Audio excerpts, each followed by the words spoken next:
Hello viewers. Hello, नमस्ते। आज सुनते हैं कविता मेहंदी का रंग।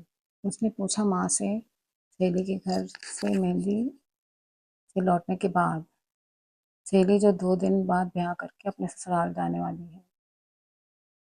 मेहंदी सबकी सुंदर रची है और मेहंदी की सुगंध दुल्हन की सहेलियों को पैगाम देने आती है, उनके मन में शहनाई की गूंज की तरह, जो इसी सुगंध को मन में बसाए हुए पूछती है बिटिया।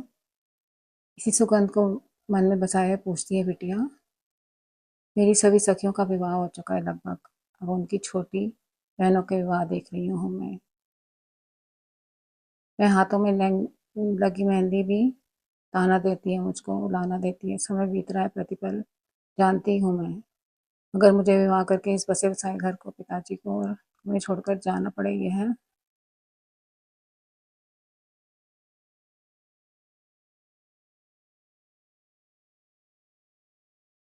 तब तक मुझे मंजूर नहीं। और मैं पशु में हूँ, मेहंदी लगाकर विदा हो जाऊँ, रीतियाँ निभाऊँ, या मेहंदी को रख दो एक और, छोड़ दो रीतियाँ, निर्णय कठिन है। आप मेरी मदद करोगी चुनाव करने में? जो वक्त जाया कर रही हो तुम, वह वक्त मुझको चेता रहा है। मैं ना लौटूंगा कभी, फैसला लेना होगा। मैं समझ नहीं पा रही हूँ, घबरा रही हूँ, दिल की बात तुमको बतला रही हूँ, बोली बिटिया। माँ ने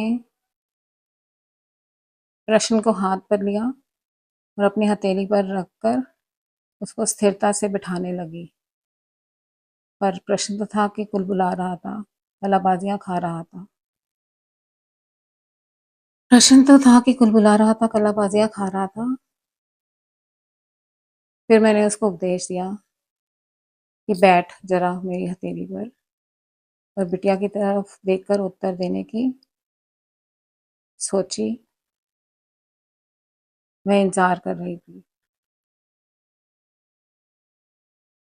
मैंने उसे बताया कि मेरे विवाह के वक्त में मैं भी ऐसा ही घेरी थी, थोड़ी खुशी, थोड़ी डरी थी, थोड़ी डरी और थोड़ी डरी और थोड़ी।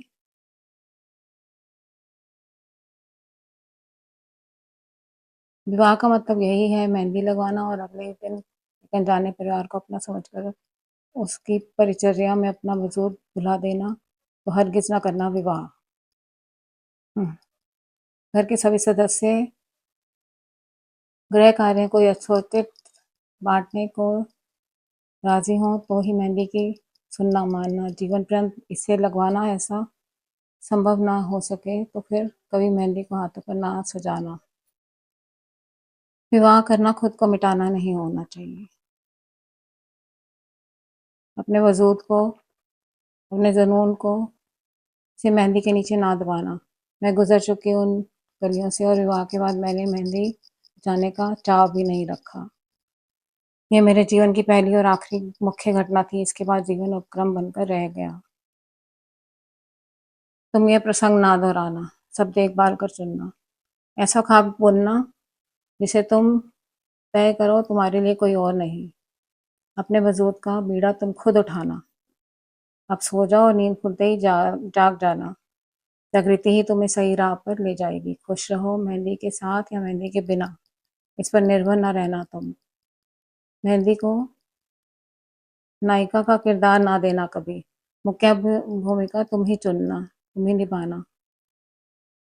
निर्देशक भी तुम रहना। यह जिम्मेदारी भी तुम्हारी और हक भी तुम्हारा। मेहंदी को एक सहायक भूमिका देना सो महत्वपूर्ण हो, किंतु हावी ना हो तुम पर। अपने दिल से पूछना दिल की बात, वही तुम्हें सही मार्गदर्शन देगा। ज्ञान समाप्त। धन्यवाद।